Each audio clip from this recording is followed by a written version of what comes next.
Hey, I'm golf broadcaster Matt Adams. The updated and expanded second edition of my book, The Golf Round I'll Never Forget, Golf's Biggest Stars Recall Their Finest Moments, is now available. Readers can expect to march with Arnie's Army at the 1960 U.S. Open, relive Jack Nicklaus's remarkable 1986 Masters win, and be amazed by the Tiger Slam. The Golf Round I'll Never Forget, Golf's Biggest Stars Recall Their Finest Moments. Pick it up where fine books are sold, including BarnesandNoble.com and Amazon.com.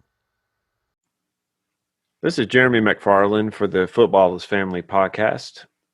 When you look back on the history of sports, you notice that there are certain events that have a lasting impact, not just on sports itself, but also on society. Those events are remembered and talked about for years to come. Those events are the ones that you will tell your grandchildren about. Not only are there events that change the history of sports, but there are also people who change the history of sports as well. People who maybe destroyed an unspoken rule or fought to make it possible for others to enjoy freedom that they themselves may not ever see. Today's guest on the Football is Family podcast is a firm believer that the history of sports is not only important, but also explains everyday life as well. This was a great interview, and I hope you enjoyed it as much as I did. If you would like to be part of the Football is Family podcast, please message me at Jeremy_McFarland on Twitter, or follow us on the Football is Family podcast Facebook page. While you're at it, please subscribe to this podcast along with the other podcasts that are available on the Sports History Network. And we're back to Football is Family podcast, and I have a special guest. And I'll tell you what, we were talking before recording, and I've enjoyed just the 5 minutes that we had talking, and I think you're going to enjoy it as well. Would you like to introduce yourself, my friend? Yes, sir. My name is Dana Auguster, and tonight I'm going to be talking about football, man, which is one of my favorite subjects. Sports history is my favorite subject above all. Well, but you found the right podcast because this whole network is about history and sports. Right on. So obviously I'm in the right place. I'm sitting in the right stool at the right bar. So we're all good. All right. So now you have a Twitter. Let's get that out first. Historically SP2 is my Twitter handle, and the name of it is Historically Speaking Sports. And what I normally do on a daily basis is, put out like little nuggets on what happened on this sort of day in history, whatever year it may be, and it's something that I've enjoyed doing. I started doing this I want to say like in March or whatever, trying to find something to do during these crazy pandemic times, to kind of keep myself sane. But it's grown into something, and I'm really, really enjoying it. Now, I have had the opportunity to look at your Twitter page, and it's not just about football. There's a lot of special stuff on it. Yeah, I do. Well, I'm well-rounded. I mean, football, I love football. I love baseball. Basketball, I'm in there. Hockey, I'm trying to get into, but I know a little bit about hockey. Being from the South, I hadn't had a lot of experience with hockey, so I have to depend on some of my people up north, up in Canada, to kind of educate me a little bit on that. But you tell them the only ice we have down here is in our sweet tea. That's right. That's right. now I'm in Hurricane Mills, Tennessee. You spent a lot of time down in Louisiana there. Yeah. And you went to Southern University. Yes, sir. In Baton Rouge, you said. Yeah. Now, I went down and had the opportunity a few years ago. I spoke at a gospel meeting in Hammond, Louisiana. Oh, okay. And that is, let me tell you what, it was around the time of Mardi Gras. They didn't go to Mardi Gras, but I did have the cake, and I cannot think of the name of the cake. King cake. Oh, it was. I tell you what, I left feeling full and only ate one bite. It was thick. Yes, that's a king cake. Say no more. I know exactly what you're talking about. I know exactly what you're talking about. And I try to get some of my friends and some of my family back in Louisiana whenever it comes Mardi Gras time to send me one, but it just doesn't even make it to the mailbox. I wonder why that is. I tell you what, I can see why people are happy in Louisiana during that time. There's always something to do. I mean, I tell people that you go to New Orleans on a Tuesday and you're going to find a party somewhere and they're celebrating just because it's Tuesday. That, especially this year, Dana, especially this year, we need to be celebrating just the basics and to be the joy to have the chance to just do something, just to do something. Right. Anything. Yeah, I mean that's the whole thing of it, man, and having the ability to talk, to you tonight, man, that's one of the it brings it's a joy to me because anytime I have a chance to talk about sports history, it's a party for me. It really is, and that's the way I think everybody should find something that they enjoy doing to kind of like pass the time, just to get away from it for a second, and just kind of enjoy being here. And I think that's one of the most important things. Just make sure you don't eat the baby in the king cake. That's right. Yeah, you have to warn people who haven't had it before. They watch out for the baby, because if you do eat the baby, you got to buy the next one. Yeah, now that's important now. But I have your paperwork here, and it says that you have seen a lot of Saints and Falcons, and you can talk about the rivalry. Now, you said you lived in Louisiana, and you're now in Atlanta. Yeah. So obviously, between those two cities or those two areas, you've probably seen a lot and heard a lot from this rivalry. And from what I understand, it's a pretty deep-seated hatred. I think hatred between the two cities is maybe an overstatement. Okay. I think it's more along the lines of jealousy more than anything.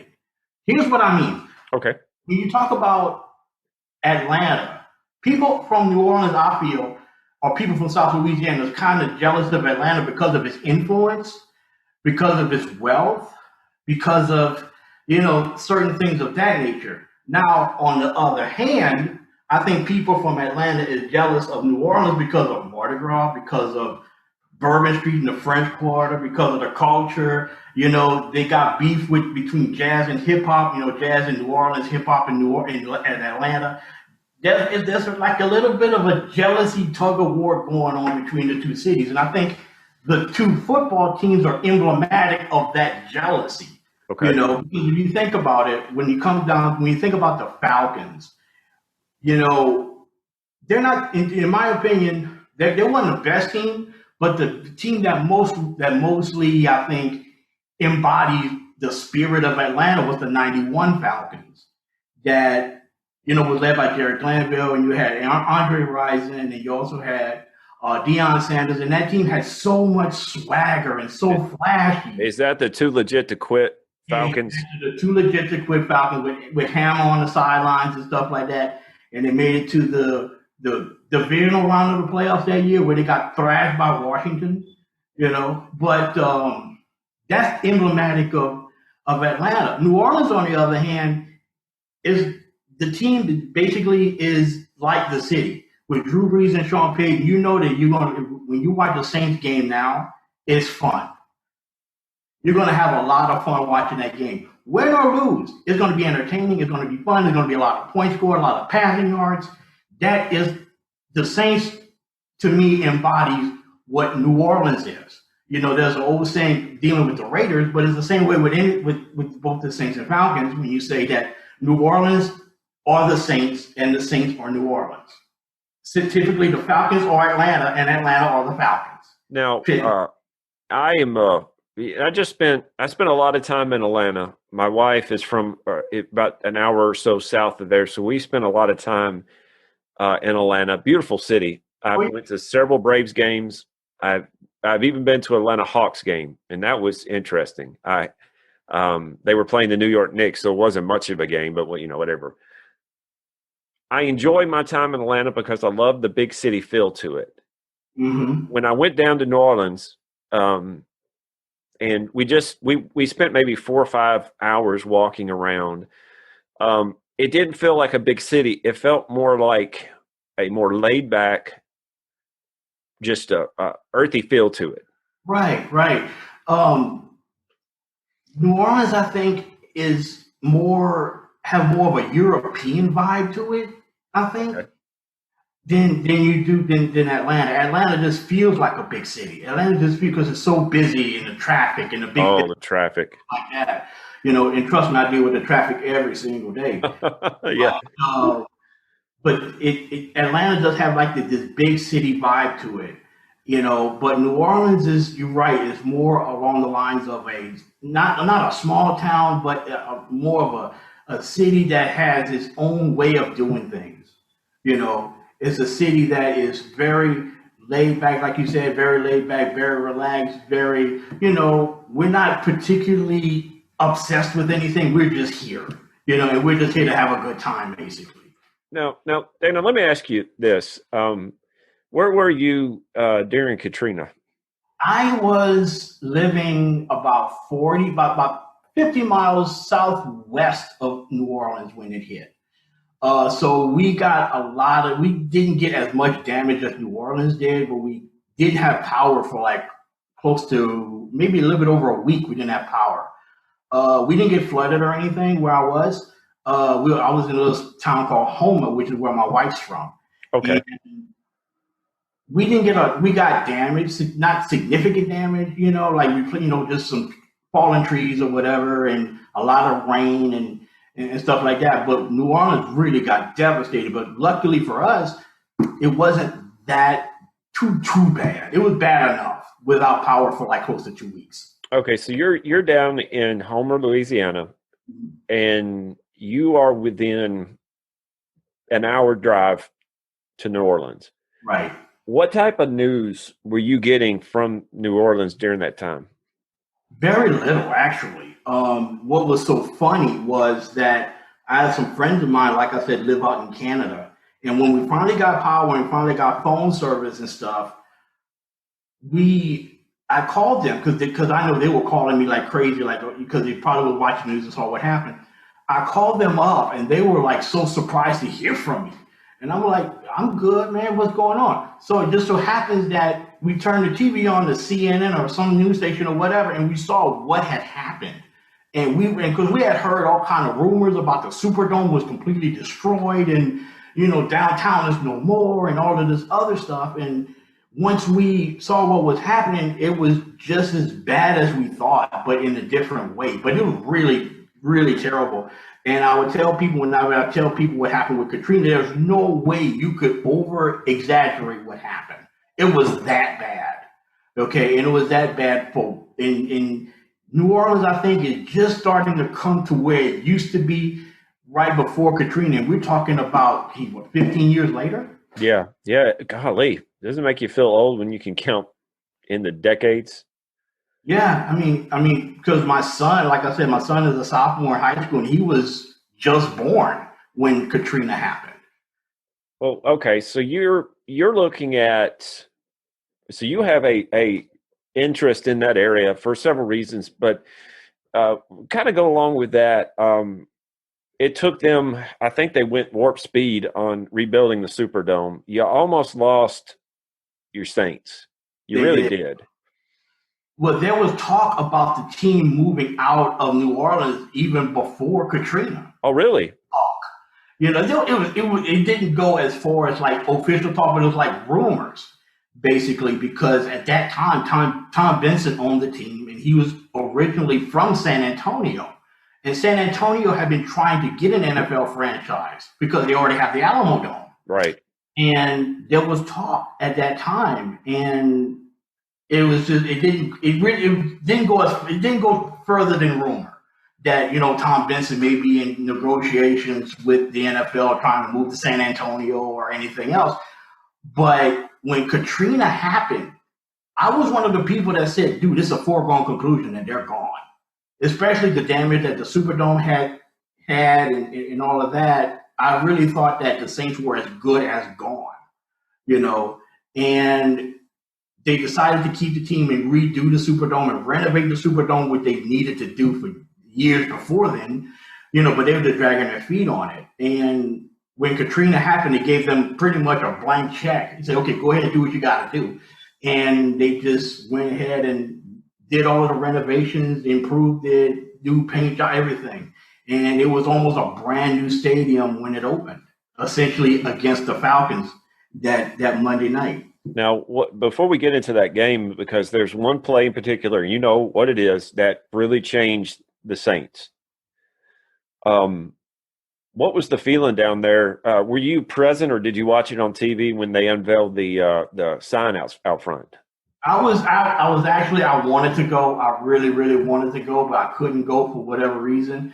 But I would watch the game, and they had like news coverage like for hours before. It was like a Super Bowl, down in New Orleans. It was down in South Louisiana for that night for a Monday night game. It felt like a Super Bowl because they started a pregame shows like I think about 3 o'clock, and the game went until 7. And like the local news, and stuff. And then when they unveiled the banner, right in front of the stadium, it was like, okay, they're actually going to stay. I was like, I changed my mind. They're going to stay. They're going to stay. And you got to understand that most of my family are Saints fans. My wife's a big Saints fan. My son, even though now is, he likes the Saints, but he also likes the Seahawks. So he kind of trades the two. But most of my family are Saints fans, and they were like really, really hyped. And that night, for that time, I put away my fandom of the Chargers just for that night, really, and became a Saints fan for that particular night. And I was like so hyped when I saw that banner out front. And you could just feel when right before the game started and they did like a crowd shot, you could just feel the electricity and just coming through the television screen doing that game. You could just feel it, and it's like, and everybody in the state of Louisiana that was a Saints fan, or maybe just a football fan in general, was felt like, okay, this is something that we could feel, and we feel like we are actually a part of this kind of the rebirth and rebranding of the Saints. I don't think that the Falcons had a chance in that game. They didn't. No, they didn't. They really didn't. Well, okay. Describe. You know what I'm about to ask. Mm-hmm. Probably a hero for so many reasons, but Steve Gleason. Yep. That dude was no bigger than a minute. I mean, he was wiry, as they said on a couple videos I watched. He's wiry. But he bust. Well, go ahead and describe the play if you could. Well, he busts through the center of the line, okay? And from my perspective, insane, by the way. That's the strongest part of that line, and he did that. And it opened up like you could drive a truck through it for some reason, and it just opened right up, and you had a straight shot to the punter. And I remember watching it, and and one thing about me, I think it's like that with every football fan, is that you have a feeling that something's about to happen that you just can't explain it, you just can't describe it. It's just almost like a feeling that, okay, something big's about to happen right here, right now. You have to pay attention. And that's exactly what the feeling that I got. He bust right through, and I'm like, oh, he's going to block it. And as soon as he blocked it, everybody went crazy. My wife went crazy. Everybody went crazy, just cheering and stuff. And then Curtis DeLoach recovers the football in the end zone for the touchdown. And now it's like, that's it. It's over. It's over. It's over. And it was like, it felt like the whole entire region of South Louisiana just they didn't necessarily cheer because of something good happened. They cheered because it was just something, it was like a relief, like a release. Like, we've been under all of this since Katrina happened. The Saints are here, and this is just a feeling of just a release of, oh yeah, this finally, okay, something good finally happened. And that's the way it felt for a lot of fans. Like, okay, we're going to do this. We're doing this now. And even though it might have been the only win they might have had that year, but it would have felt like this made the season, right? Absolutely. Now, San Antonio deserves a team. They do. But can you imagine the San Antonio Saints? No, I can't. I really can't. I can't. San Antonio, you're right. San Antonio does deserve a team. They deserve a team. They definitely got a loyal fan base with the Spurs. I mean, just a super loyal fan base. And they would and then with it being Texas and the popularity of high school football in Texas, gosh. That team would be just it would be a natural fit in San Antonio, just a totally natural fit. But they deserve one, and that, but they don't. The Saints have to stay in New Orleans. They just have to. Right, and you see it every Sunday. You see it every Sunday with the fans when they did have fans. The Superdome being filled like every week. In fact, during the Saints' lean years, it took them 20 years before they had even a winning season. Okay, and in those 20 years, they were always in the top 10 in attendance. Always, even in the days when they played at Tulane Stadium, they were always close to the top in attendance, and they had terrible teams then. The Aints. That's right. Now, Dana, you said something, and it boggles my mind how people become fans of teams. Mm-hmm. And there's got to be a story behind your Los Angeles Charger fandom. Yes, and I want to preface this that before the Titans came to Tennessee, I was a Denver Bronco fan. Okay. And especially when my boy Jay Cutler became the quarterback there, I have a feeling that just seeing Phillip Rivers do what he did to Cutler, the Chargers But I'm going to hold my opinion on the Chargers until you tell me why you like them, and then I'll let you know what I think about them. Okay. It's a couple things. It's a couple of things. One is based in the typical father-son rivalry. That's one reason. Because my dad is crazy, deep down, hardcore Oakland/LA/LA Las Vegas Raiders fan. He bleeds black and silver. Bleeds it. He loves the Raiders. And as a kid growing up, I got into football when I was like 8 years old.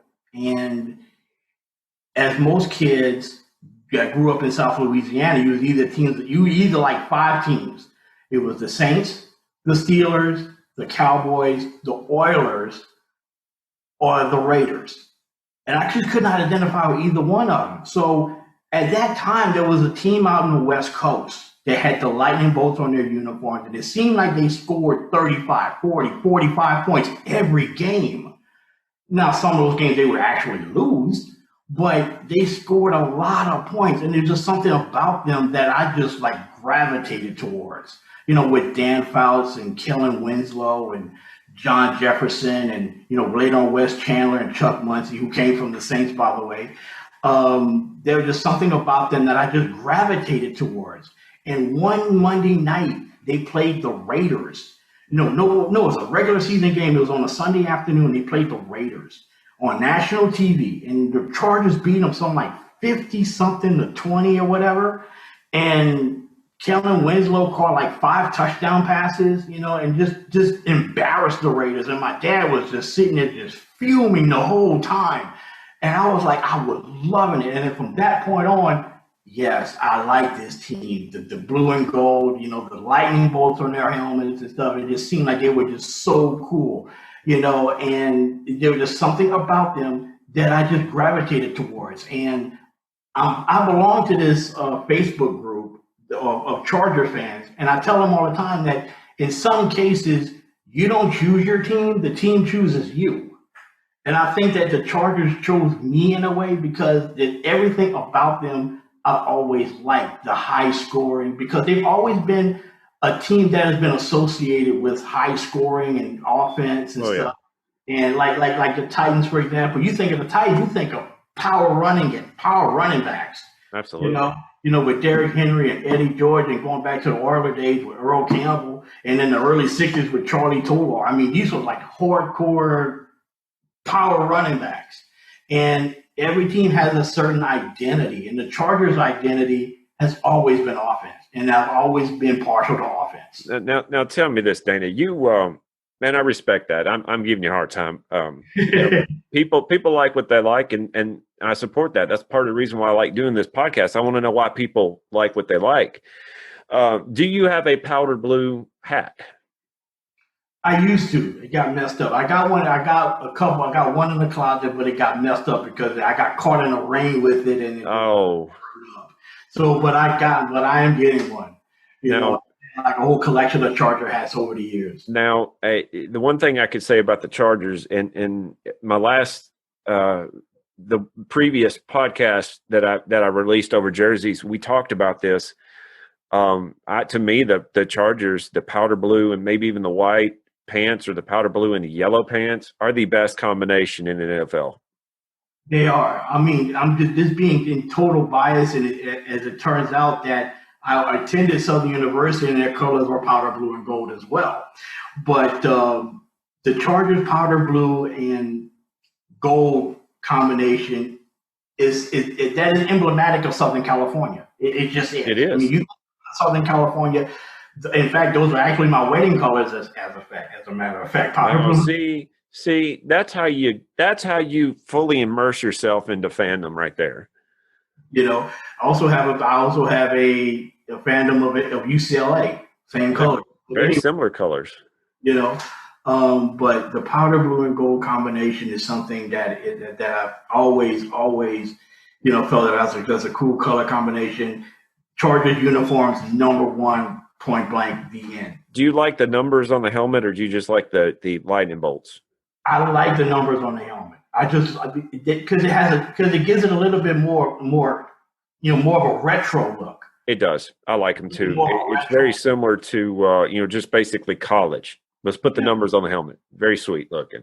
And that's they tried to go all the way back to the way it looked in the 60s and early 70s. With the numbers on the sides of the helmet, because it gives it a little bit more of a look of the old AFL. Yes. Type of thing. And that's one of the things I fell in love. Like, dude, I like that. Now, the color rush jerseys, the ones they wore yesterday with the Falcons, with the royal blue, I like that.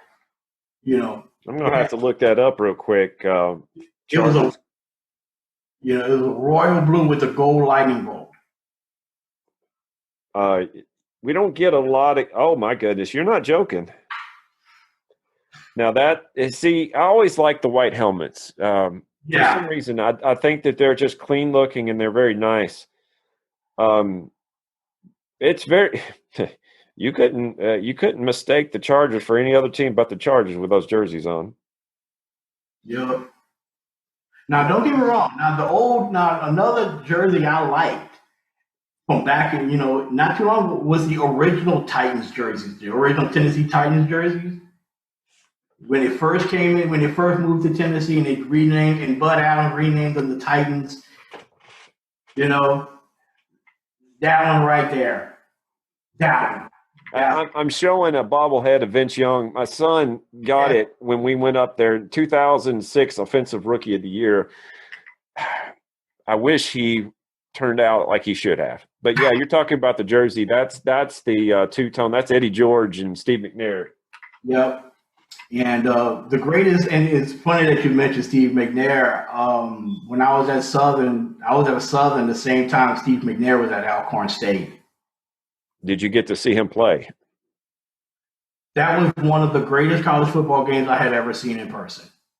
When they played Southern, Southern won. I think the score was something like 56-45 or something like that. Good gracious. And it was, I think it still is the most attended Southern University home game ever. I think it had like 50,000 there. It was because of Steve McNair, wasn't it? Because Steve, I think that year finished third in the Heisman.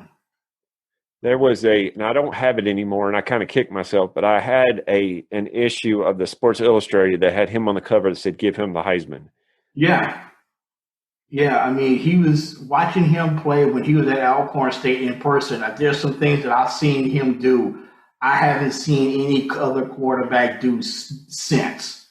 As far as like his mobility, his accuracy, the way his arm strength, his escapability when he was at Alcorn was something to behold. Now you saw a little bit of that on that final drive against the Rams in the Super Bowl. You saw a little bit of that, but imagine watching that. There was one play that I remember doing that last drive when he got on that last drive going down the field when that ill-fated play to Kevin Dyson.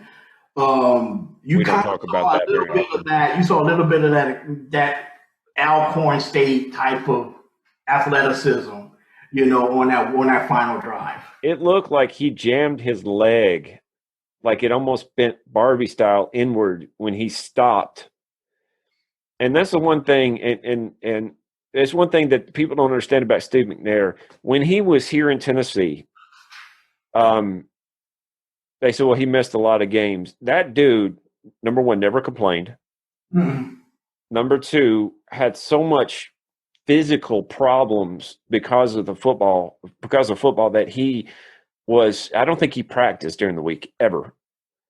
Mm-hmm. But he is one of those guys that you call a gamer. Yeah.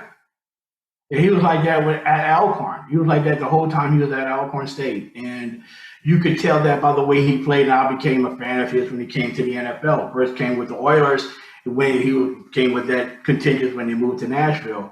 But watching him play was just something special. And I talk to my son about him all the time, about how great of a player he was, and how great of a teammate he was. But above all, he was a leader. He was one of the best and unheralded leaders that you could find. A lot of people talk about his athleticism and his arm strength, but never about his leadership. And that was something that he was very adept at as a leader for any team, whether it's for Alcorn State or the Titans. Now, there's a story about him, and I got a couple more questions for you after this, but there was a story about him. I don't know if he was at Alcorn State or his rookie year for the Oilers at the time, but they had something where they had a pig. They had to catch the pig. And everybody was trying, the pig is, if you've ever seen pigs run, they are fast, they're jittery. You think the big sows, they can't run, they can move. They can move. And he said that everybody was diving to get the pig. And all Steve did was reach down, grab his leg, and pick it up. And the coach said, "You are country strong."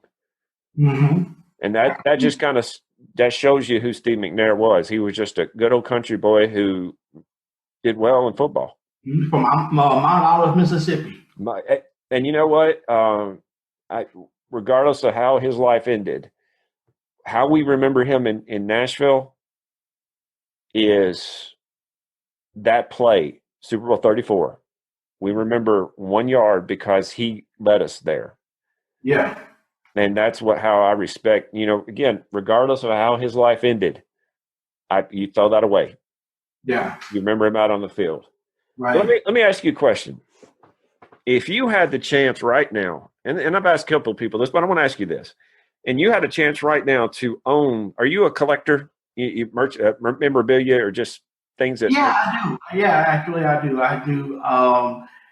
There's still in Louisiana that I have to go get that my dad had pretty much confiscated from me, but I have like a collection of Charger helmets. Oh, really? Real Chargers, actual Charger helmets. The only one I don't have is the new one, but I got everyone else.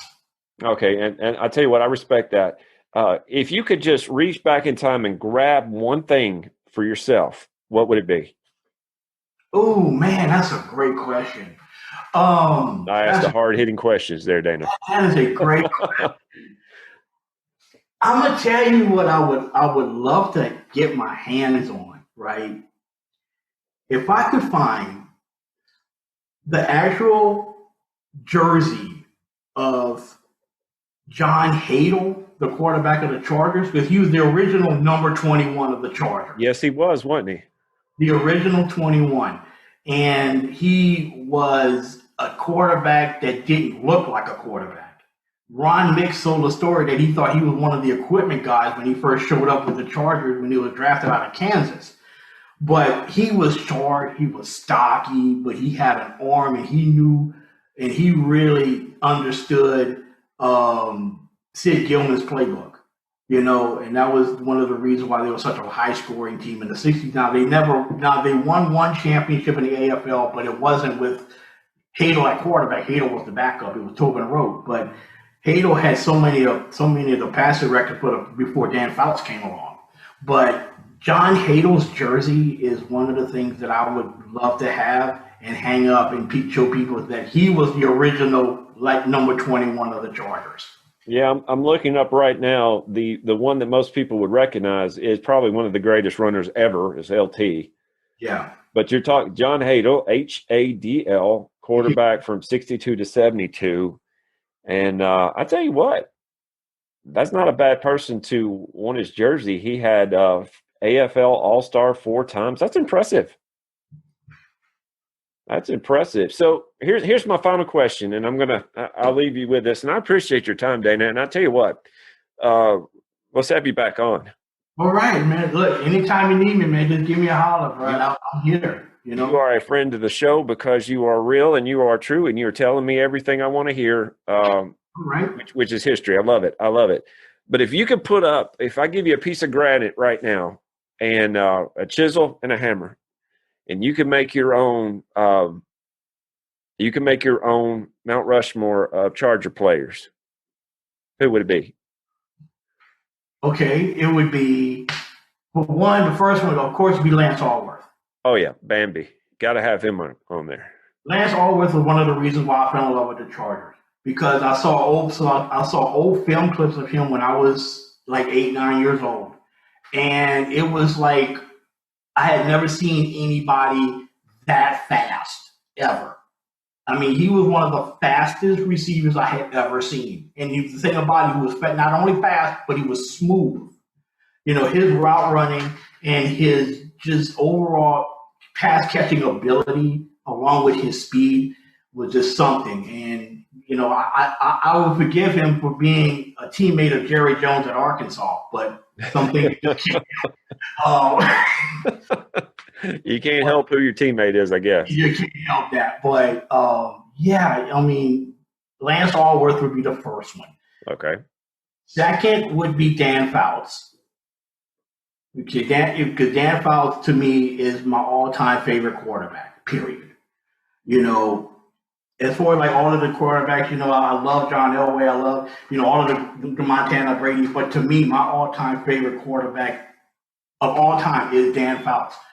First of all, how many quarterbacks did you know of at the time that had like a beard that made him look like a mountain man? I was about to say, I don't think I ever seen him without a beard. I have, when he was at Oregon, and he looked so funny without a beard. And there was, because he was teammates with Ahmad Rashad at Oregon, and there's a picture of the two of them, and you was like, wait, is that Dan Fouts? They had to put it in a caption like Ahmad Rashad and Dan Fouts. I'm like, that can't be Dan Fouts. And sure enough, it was. And because he looks so different without a beard. And Dan Fouts was my first football hero. Because it just seemed like, now his career didn't go off to a great start, but once he got together with Don Coryell, then that was it after that. Yeah, he doesn't look normal. He looks more like who played Dick Tracy, Warren Beatty. He looks more like Warren Beatty. He does. I mean, now that you mentioned it, you're absolutely right. He looks a lot like Warren Beatty without the beard. You're absolutely right about that. So we got Lance Allworth. We got Dan Fouts. Third one would be LT, obviously, LaDainian Tomlinson. I remember watching him at TCU, and at the time, you got to understand that the Chargers were terrible. They were absolutely terrible at that time. And they had the number one pick. And they traded that number one pick, which would have been Michael Vick, to Atlanta and they got 2 picks in return. One was LT, the other was Drew Brees. Brees, yes. And luck would have it, Drew Brees hurt his shoulder and it ended up being sent to New Orleans, which is another story. But LT was just phenomenal to me. He was just absolutely just amazing, as running backs go. He had like a little bit of Barry Sanders, a little bit of Walter Payton, had a little power with him too, could catch the ball, throw the ball, could pretty much do everything. A lot, which reminded me a lot of Walter Payton. And then they had the moves like Barry Sanders at times, but I mean, and then plus he was just so humble and so easy to like, and that Hall of Fame speech that he gave when he entered the Hall of Fame a couple of years ago was amazing. If you ever have a chance to go check out that Hall of Fame speech that he made, go check it out because it's not only it's also timely now. Some of the things that he talked about is something that people should kind of like listen to and kind of emulate even now with what's going on. And the last one it would have to be a coach, and that coach would be Sid Gilman, because he was the one who essentially invented modern passing. Everything that teams are doing now is a derivative of the offense that Sid Gilman created in the late 50s, early 60s with the one-back, vertical passing game with some elements of the West Coast offense. That was his offense. And you had asked the question earlier, what piece of memorabilia would I like to have? I would like to have, John Hadel's jersey, and I would also love to have the playbook of Sid Gilman. Just to look through it and just see just some of the things that he was talking about and some of the theories that he had, which I thought was just pretty awesome. And you got to have the pipe too. Yeah. Oh, absolutely. The pipe and the bow tie. The pipe and the bow tie. Oh, absolutely. Well, Dana, and one last thing. I tell you what, of all the Super Bowl rings, to me, the Saints are there's probably top three. Oh, yeah, you're right. It's that beautiful. Is a gorgeous ring. That is an absolutely gorgeous ring. You're right. Now, to me, I love the basic. I love the old school Cowboys. But if you're going to have a newer one, it would be the Saints. Yeah, you're right. Because I think a friend of mine actually has a poster of the Saints championship ring. He made it into a poster and put it into like his man cave or whatever. And I thought it was just amazing. I respect that. Everybody has their own nerd in them somewhere, and that's a nerd, and I respect that. Yeah. Because I'm sitting here looking across my office here, and I have a cutout of Mark Mariani carrying around a World WWE Championship belt. So I've got my level of nerd too. That's pretty neat. We are what we are. But even more, I got a Derrick Henry pop up here. Okay. And I'm afraid that he's going to bust through and stiff arm me any moment. Look, that's something that you have to be afraid of. You want to know what's funny? I played him yesterday in Madden. We did a fantasy draft with my friend, and I was like, you know what? He's going to stiff arm me. And the first thing he did? He stiff armed J.J. Watt and just put him in the turf. I'm like, yep, that's the way the game's going to go. Yeah. He's a load. He's definitely a load, no doubt. Well, Dana, thank you for your time. And again, plug your Twitter page and tell us you're working on getting a podcast together. Yes, I'm working on getting a podcast together because I think, I was kind of on the fence about it, but after spending time with you and stuff and having some ideas float in my head, I'm like, well, definitely I got to do this. My Twitter feed is Historically Speaking, and it's historically SP and the number 2. And I talk about all kinds of different things that happen on this date in history, as well as other observations in sports history. Not just football. I talk about baseball. I talk about basketball, Olympics, boxing, whatever that I may come across and may find interesting. And I'm going to use that as a basis for my podcast in the near future. Well, you have an easy way of talking. I love your cadence. I love you. I love who you are, my friend. And I just met you. So keep it up. And when you're ready to get going, let me know and we will plug it. Hey, man. Hey, once I get ready, I'm looking to try to get started probably around the first of the year to get it started. And hopefully, barring any unforeseen circumstances, it's going to happen probably around the first of the year. Well, you let me know and we will plug it on this podcast and on my Twitter page and my Facebook page. We'll get it. All right, man. I appreciate your time, man. Thank you for having me. I really appreciate it. I had a lot of fun. And is football family to you? Football family right back to you, brother. Take it easy, my friend. All right, man. Thank you for having me. No problem. This podcast is part of the Sports History Network, your headquarters for the yesteryear of your favorite sport. You can learn more at sportshistorynetwork.com. Hey there, sports history fan. This is Arnie Chapman, a.k.a. the Football History Dude, and I hope that you enjoyed this recent episode presented by the Sports History Network and were able to learn some good old-fashioned sports history knowledge nuggets. I started the Sports History Network back in 2020 with the mission to help podcasters find a community of like-minded sports history nerds, as well as helping aspiring podcasters to start their own shows. We have a little bit over 30 shows on the network right now covering all sorts of sports history.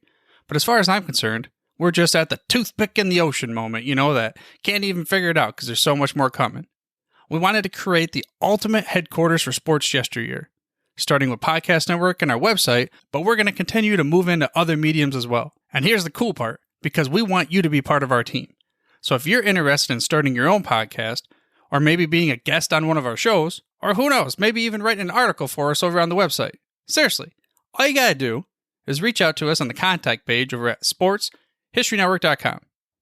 You can be as technologically savvy as a Neanderthal tapping on a stone trying to figure out this whole hieroglyphics thing back in the day. Again, it doesn't matter, because even if you don't understand the whole podcast space, we have a production team that can pretty much help you out with doing everything. All you gotta do, head over to sportshistorynetwork.com, head to the contact page, fill it out. That message goes right to me, and I'll reach out to you as soon as I can. But for now, dude, I'm through if you're through.